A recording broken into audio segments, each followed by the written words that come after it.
কেমন আছো তোমরা সবাই? আশা করছি আমার সকল ফ্রেন্ডস যেখানেই আছো খুব ভালো আছো। আমিও খুব ভালো আছি। আমি আমার সকল ফ্রেন্ডসদেরকে আমার চ্যানেলে স্বাগত জানাই। আর যারা আমার নতুন সাবস্ক্রাইবার আছো তাদের অনেক থ্যাংক ইউ জানাই আমার চ্যানেলটাকে সাবস্ক্রাইব করে আমার পাশে থাকার জন্য আর আমার ফ্রেন্ড হওয়ার জন্য। আর আমার যারা নতুন ভিউয়ার্স আছো, মানে যারা আমার ব্লগ দেখছো অথচ আমার চ্যানেলটাকে এখনও সাবস্ক্রাইব করছো না, তাদের আমি বলবো কেন করছো এরকম? কেন করে দাও না এবার আমার চ্যানেলটাকে সাবস্ক্রাইবার হয়ে যাও না আমার ফ্রেন্ড, প্লিজ। তো আমি তোমাদের ফ্রেন্ড সোনালি, তোমাদের সকলকে আমাদের এই ছোট্ট ফ্যামিলিতে ওয়েলকাম জানিয়ে ব্লগটাকে এখান থেকে স্টার্ট করছি। তো আজকে সকালবেলা রুটি করার থেকে ব্লগটাকে স্টার্ট করছি। স্নান টান হয়ে গেছে, একবার পুজো দিয়ে দিয়েছি, এবার দেখো রুটি করতে এসেছি। তো এখন সকাল না, প্রায় 12টার মতো বাজে। 12টা বাজেনি, 12:45 এরকম বাজে। তো বাবা একটু লেটেই রুটি খায় সকালবেলা, একটু মানে জল আর বিস্কিট খেয়ে চলে যায় কালেকশানে। এরপর এসে মানে মাঝখানে একবার এসে রুটি খেয়ে যায়, আবার কালেকশান থাকলে করে অন্য কাজ করে, ঠিক আছে। তো 11:30 12টার দিকেই বাবা রুটি খায়। তো এই দেখো, গরুর জন্য একটা রুটি, আমার জন্য একটা রুটি আর বাবার জন্য 3টে রুটি করে নিয়েছি, ঠিক আছে। তো আমি রোজ রুটি খাই এরকম না, কখনো কখনো ইচ্ছে হলে খাই। আমার বাটার আর চিনি দিয়ে রুটি খেতে সকালবেলা গরম গরম খুব ভালো লাগে। তো এই যে রুটি হচ্ছে। তো আজকে ভাবলাম আমি তোমাদের সাথে রুটি করা তো শেয়ার করি না এখান থেকে, তো আমি ভাবলাম না আজকে এখান থেকেই শেয়ার করি। কারণ আমি রুটিটা একটু অন্যরকম করি। দেখো আটাটা একদম মানে লেতে একদম নরম হয়েছে।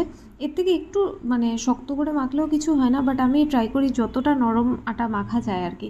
কারণ আমি মানে রান্না করতে করতে বুঝেছি যে আসলে যত আটাটা নরম থাকবে তত রুটিগুলো নরম থাকবে অনেকক্ষণ পর্যন্ত। আমার রুটি 2 দিন পর্যন্ত একেবারে সফট থাকে, একদম শক্ত হয় না, ঠিক আছে।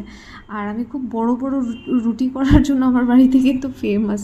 দেখো আমি ভীষণ বড় বড় রুটি করি আর ভীষণ নরম থাকে আমার রুটি। আমি কিন্তু রুটি করার জন্য আমার পুরো বাড়িতে ফেমাস, ঠিক আছে। যে সোনার রুটি খুব সফট হয় আর খুব মানে নরম হয়, ঠিক আছে।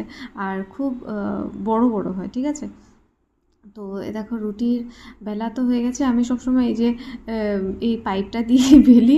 এরকম না যে আমাদের ঘরে বেলনি নেই, 3-4টেই আছে, কিন্তু আমার মা ধুয়ে ধুয়ে কোথায় রাখে মানে এই একাদশীর টাইমে ধোয়ার দিন, তারপর আর খুঁজে পায় না, তারপর একটা বের করে দেয়, এরপর আবার ধুয়ে কোথায় রাখে পায় না, এরকমই হতে থাকে। তো তাই আমি এটা দিয়েই কমফর্টেবল হয়ে গেছি এখন। আর দেখো এই যে রুটি হয়ে গেছে, এরকম করে সবকটা রুটি আমি করে নিয়েছি। সবকটা শেয়ার করিনি, নাহলে ব্লগটা অনেক বড় হয়ে যেত। তো এরকম ফুলকো ফুলকো রুটি আমি সকালবেলা আমার বাবা শুধু আম দিয়ে রুটি খায়। আবার বড় পিসি কালকে বলছিল 2টো মেয়ে নাকি আম খেয়ে মরে গেছে। আমার তো শুনেই মাথাটা খারাপ হয়ে গেছে। আমি বলছি না না, বাবা তো রোজ খায়, কিছু হয়নি ঠাকুরের আশীর্বাদে। না, উনি আম খেতে খুব ভালোবাসে আর ঠাকুর যেন ওনাকে সুস্থ সবল রাখে সব। এই যে দেখো আজকে রান্না হয়েছে, এই যে ভাত, ঠিক আছে। এটা হচ্ছে কচু বড়া, ঠিক আছে। এটা হচ্ছে শসা একটা, লেবু শুধু আমার জন্য।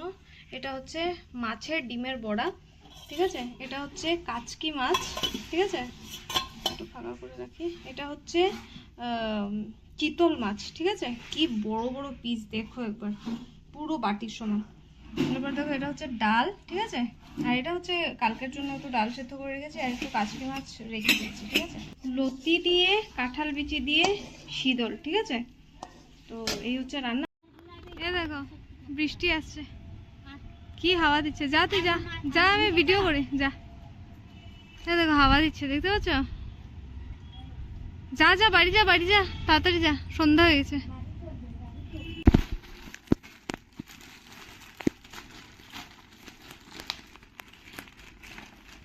ও স্ট্যান্ড এসছে, একটা স্ট্যান্ড আনিয়েছিলাম, দেখি তো খুলে কেমন এসছে। দেখি না এটা কোন মানে।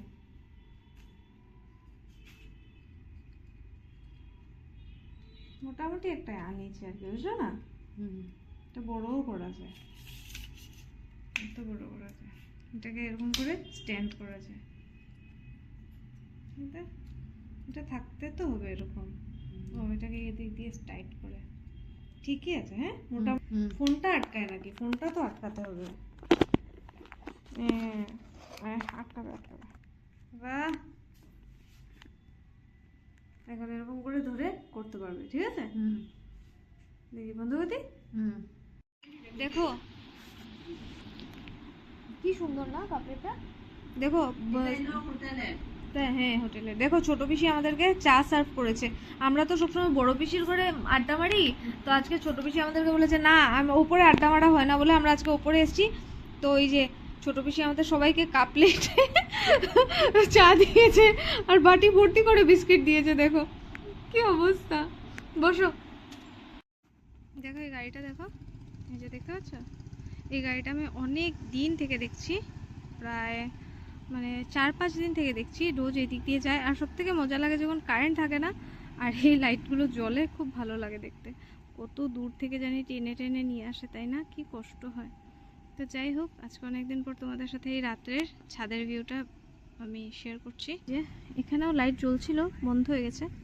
তো ভাবছি আমরাও ব্লগটাকে আজকে এখানে শেষ করে দিই। তো আজকের ব্লগটা যদি তোমাদের ভালো লেগে থাকে তাহলে অবশ্যই লাইক করো, কমেন্ট করো, চাইলে ফ্রেন্ডস আর ফ্যামিলি মেম্বারসদের সাথে ব্লগটাকে শেয়ার করতে পারো। তো দেখা হচ্ছে কাল একটা খুব সুন্দর ব্লগে। আজকের জন্য এতটাই, টাটা, খুব ভালো থেকো, বাই।